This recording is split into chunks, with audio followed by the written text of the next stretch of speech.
In our headlines on this Wednesday afternoon, November 29th. The International Bureau of Expositions votes to hand the 2030 World Expo to Riyadh, with 119 members of the Bureau supporting its bid as compared to 29 for Busan and 17 for Rome. Meanwhile, here on the Korean Peninsula, North Korean soldiers at the Joint Security Area are now carrying handguns while on duty, and South Korean Defense Minister Shin Won-sik has called for a decisive response to any provocation. On the domestic front, birth rates in the country tumbled in September by over 14% on year to post the deepest plunge for any month of September since data was first compiled in 1981. Saudi Arabia's Riyadh will be hosting the 2030 World Expo, while South Korea's Busan may consider bidding for the 2035 event. Our Kim Jong-sil starts us off. Saudi Arabia's capital city Riyadh will host the 2030 World Expo.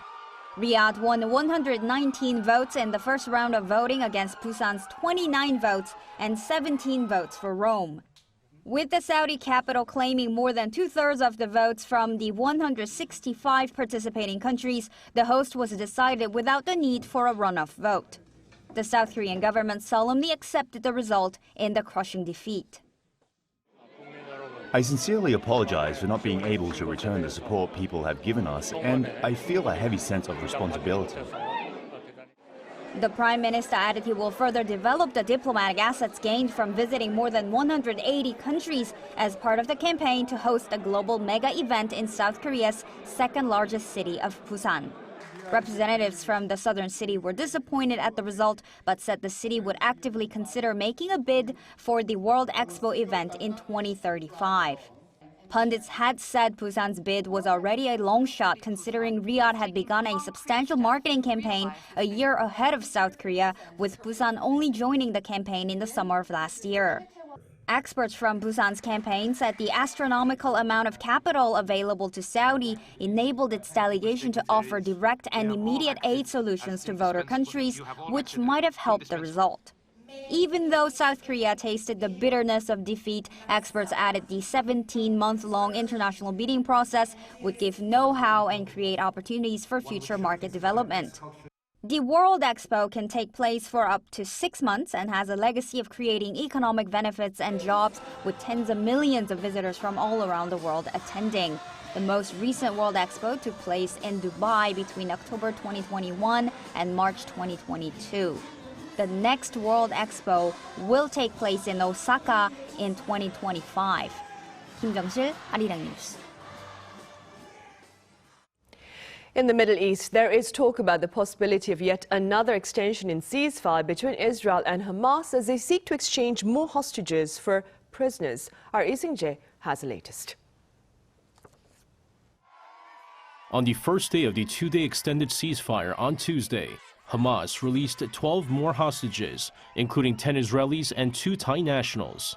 According to the International Committee of the Red Cross, it successfully facilitated the release and transfer of 12 hostages out of Gaza via the Rafah crossing with Egypt. In exchange, 30 Palestinians were released from Israeli prisons, including 15 women and 15 minors. According to Israeli media outlets including Haaretz and the Times of Israel on Tuesday, Israel and Hamas could potentially agree to extend the ceasefire by a further 2 days to December 2nd. The reports indicate that the two sides could agree to an extension under the same conditions as the existing deal. Israeli authorities have not confirmed the report, but said that they're reviewing the matter. And amid raised hopes of a continued pause in fighting, Israel reported clashes between its military and the Palestinian militant group. According to the Israel Defense Forces, troops were injured in an attack by Hamas in northern Gaza. The IDF said 3 explosives were detonated in 2 locations in the northern Gaza Strip, which constitutes a violation of the ceasefire agreement. However, Hamas countered that the IDF violated the ceasefire agreement first, adding that the clash was a response to a clear violation of the ceasefire agreement. Meanwhile, small quantities of fuel have arrived in northern Gaza. According to the United Nations Office for the Coordination of Humanitarian Affairs on Tuesday, Other relief supplies supported by international organizations, including water, ready-to-eat food, and medical supplies, also began arriving in the northern part of the Gaza Strip. However, international relief organizations point out that the current supply of aid entering the Gaza Strip falls short of what is needed. Lee Seung-jae, Arirang News. Meanwhile, Washington has made light of Pyongyang's claims of having taken satellite pictures of key U.S. government and military facilities. Addressing members of the media on Tuesday, U.S. Department of Defense spokesperson Patrick Ryder pointed out images of the White House and the Pentagon are available online. He further reaffirmed the Biden administration's ironclad commitment to security and stability on the Korean Peninsula. Pundits also have voiced skepticism over North Korea's assertions, as the regime has yet to share the satellite images. And North Korean soldiers stationed at the truce village of Panmunjom are now armed with handguns. South Korean authorities, for their part, have called on soldiers here to respond decisively to any provocation. Our Shin Yeon reports. Pyongyang is reportedly arming its soldiers who are deployed at Panmunjom Joint Security Area.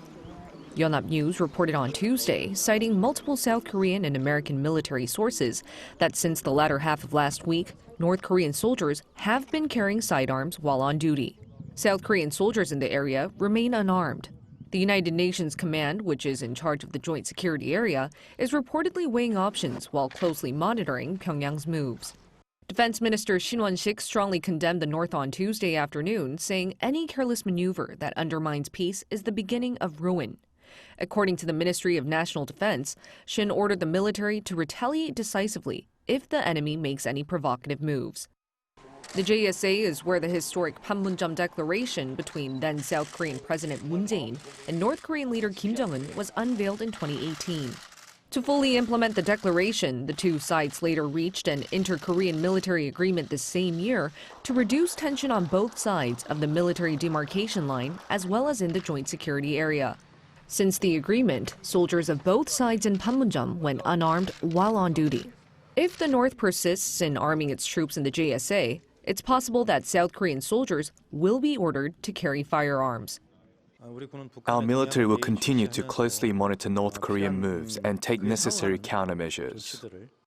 Pyongyang's decision to arm its soldiers at the JSA came after it began rebuilding guard posts along the inter-Korean border starting late last week and reportedly arming them with heavier weapons. The regime has been actively ramping up its military options after it virtually terminated the inter-Korean military agreement following the South Korean government's decision to partially suspend a clause relating to aerial reconnaissance due to North Korea's launch of a spy satellite. Shin Yeon, Arirang News.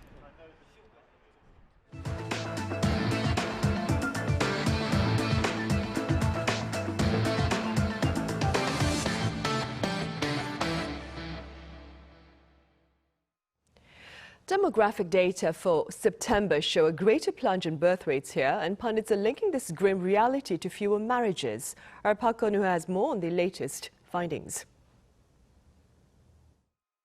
According to data released by Statistics Korea on Wednesday, deaths exceeded births by nearly 10,000 in September.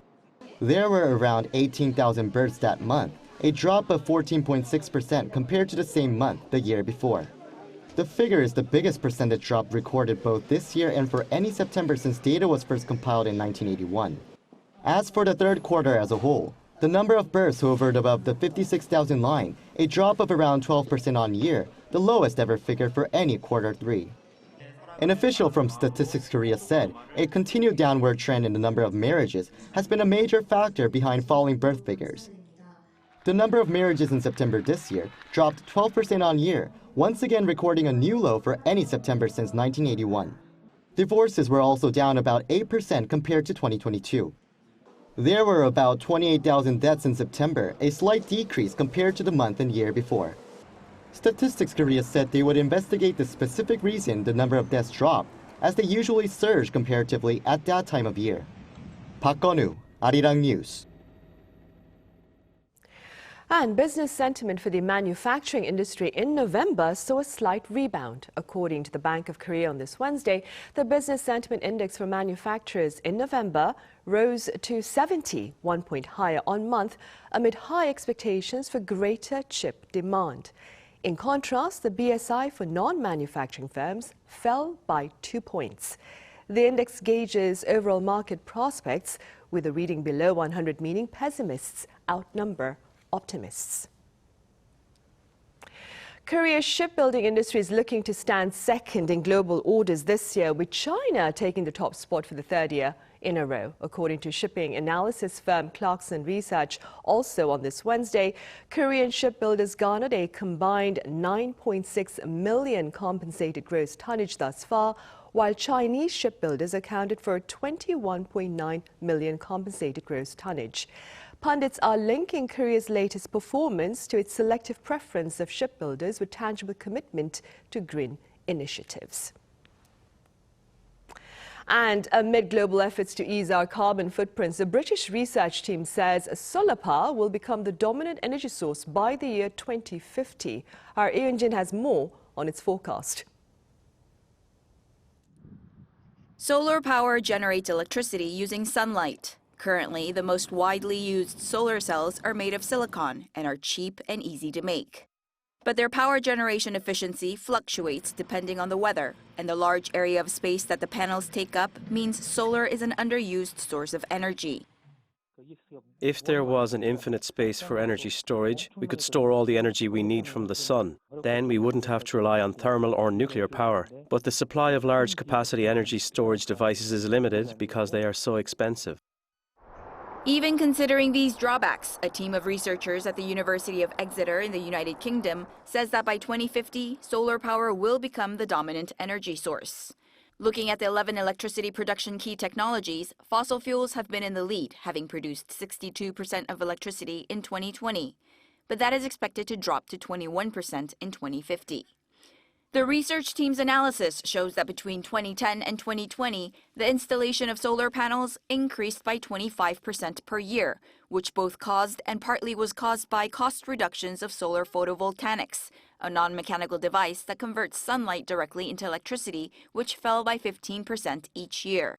The research team also said that a tipping point for renewable sources leading the power sector could be imminent or has even already passed, and the policy and finance spheres need to prepare for a rapid transition.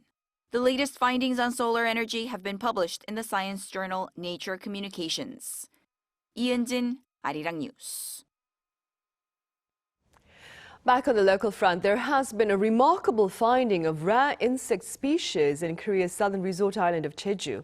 Our Chong-Eun-ju shows us.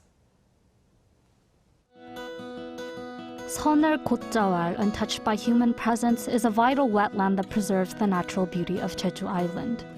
It also qualifies as an internationally important wetlands as designated by the Ramsar Convention on Wetlands. Recently, 4 species of rare insects were discovered in this pristine environment. These include the endangered 두점박이 사슴벌레, or red stag beetle, and 물장군, a giant water bug, as well as rare insects such as the 남방남색 부전나비, the Japanese oak blue, and 좁쌀사마귀, the narrow-winged cricket. The stag beetle has large pincer-shaped horns and is known to inhabit only Jeju Island. This is the first time its habitat has been confirmed. The 물장군 is a giant insect measuring from 48 centimeters to a maximum of 65 centimeters. Using its large and powerful legs, it catches water insects and even snakes. Underneath the leaves of Korean firs, you can find green caterpillars. The caterpillars provide sweet secretions favored by ants in return for protection against their natural enemies, creating a symbiotic relationship. These caterpillars later transform into the rare 남방남색 부전나비, or the Japanese oak blue, and display beautiful blue wings. Another rare species, the world's smallest 좁쌀사마귀, was also found in Jeju's wetlands. These insects hide under fallen leaves, preying on flies and mosquitoes using their 2 powerful legs. The Seonar Gotjawal forms a unique ecosystem where forests and wetlands coexist, unlike other forests. This environment provides a habitat for endangered species and rare insects that are seldom found elsewhere. The research team is committed to continuous monitoring and research to ensure that the unique ecology of Seoner Gotjawal, where new species continue to be discovered, remains undisturbed by climate change or human interference. 정은주, Arirang News.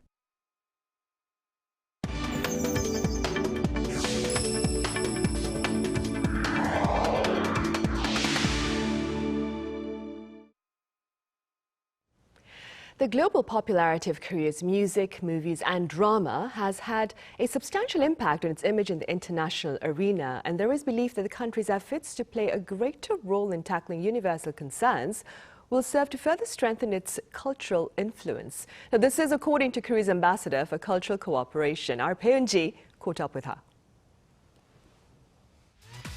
What began with major hits by Korean artists, including Psy's 2012 song Gangnam Style and BTS becoming the biggest boy band in the world, the Korean wave, or Hallyu, has undoubtedly taken the world by storm.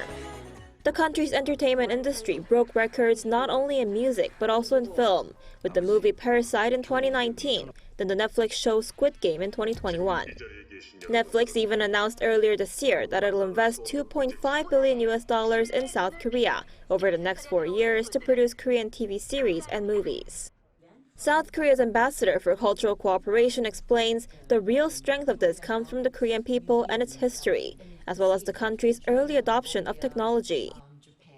The history that they went through, the cultural adaptations they made, and the way that they were able to express themselves through song and dance. And I think that with a combination of IT and the YouTube and social media and the connection with their fans overseas has really sort of allowed the Korean wave to be so strong.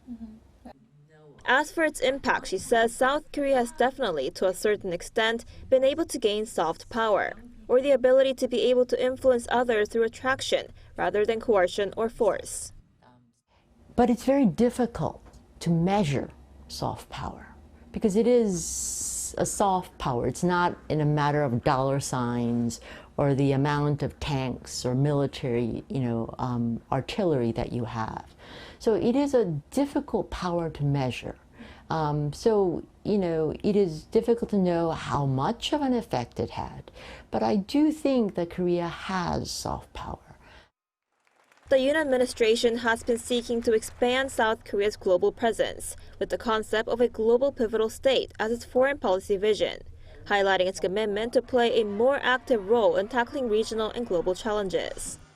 Son says this idea of fulfilling its role in the global community will allow Korean culture to continue to dominate. I think Korea, in terms of giving back to the world, to being a part of decision-making that leads to a better world, those kind of activities by the Korean government is what will allow Korean culture to be sustainable. She also says there are many areas in which Korean culture is becoming popular, including food, fashion, and language. I mean, it is sort of swerving and it's bubbling under the surface in so many different areas that I think it's just exciting to think about where the next big wave will come from. Panmunjom, Arirang News.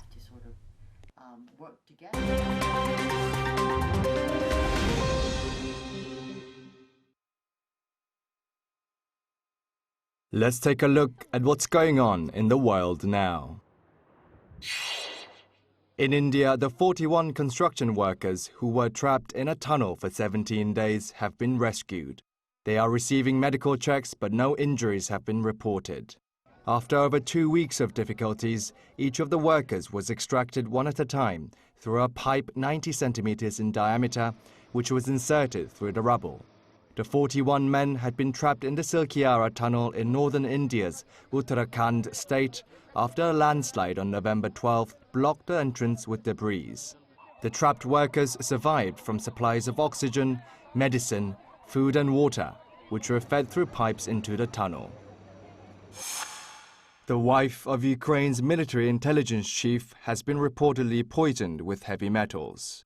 A Ukrainian military spokesperson said Mariana Budanova, the wife of Ukraine's spy chief, Lieutenant General Kirilo Budanov is now being treated in hospital after falling ill.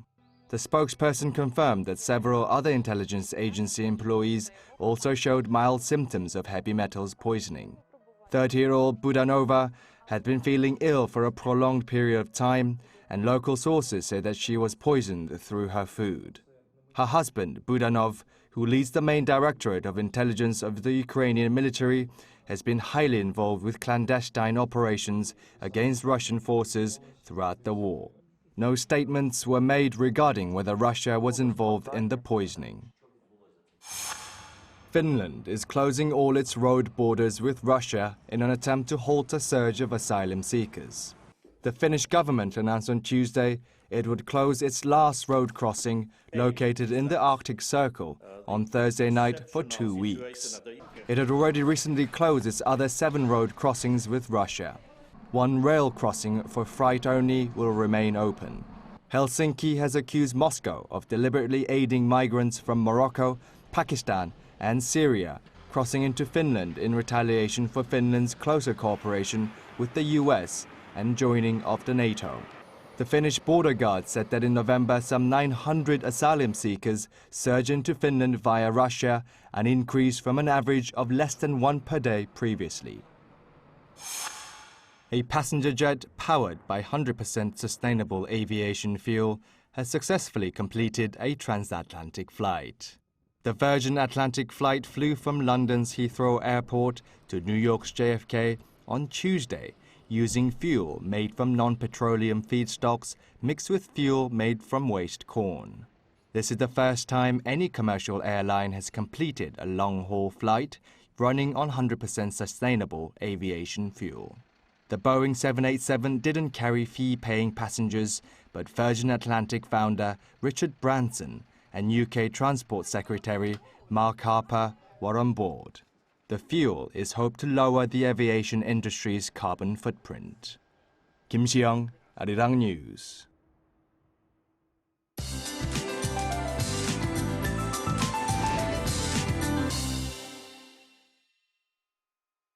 Good afternoon. It's a freezing Wednesday with cold wave alerts issued in parts of Gangwon-do and Gyeongsang-Pukdo provinces. Meanwhile, dry weather advisory remains in place for East Coast regions. Please take precautionary measures against wildfire. Along with icy temperatures, light wet clouds could be formed in the west, dropping a mix of rain and snow to the west side of the country today. Flurries could be less than 1 centimeter, but freezing temperatures could make roads icy, so please stay safe out there. Seoul and Chuncheon see a high of just 3 degrees this afternoon, Busan at 10 degrees, much warmer on Jeju Island, topping out at 15 degrees. And there will be more clouds than sunshine today, while air quality will be decent nationwide. Tomorrow morning, we could be seeing the coldest temperatures of this season, with a low of -8 degrees Celsius here in the capital. And it seems like we'll have to wait until Saturday afternoon to dress a bit lighter. That's Korea for you, and here's a look at the international weather conditions.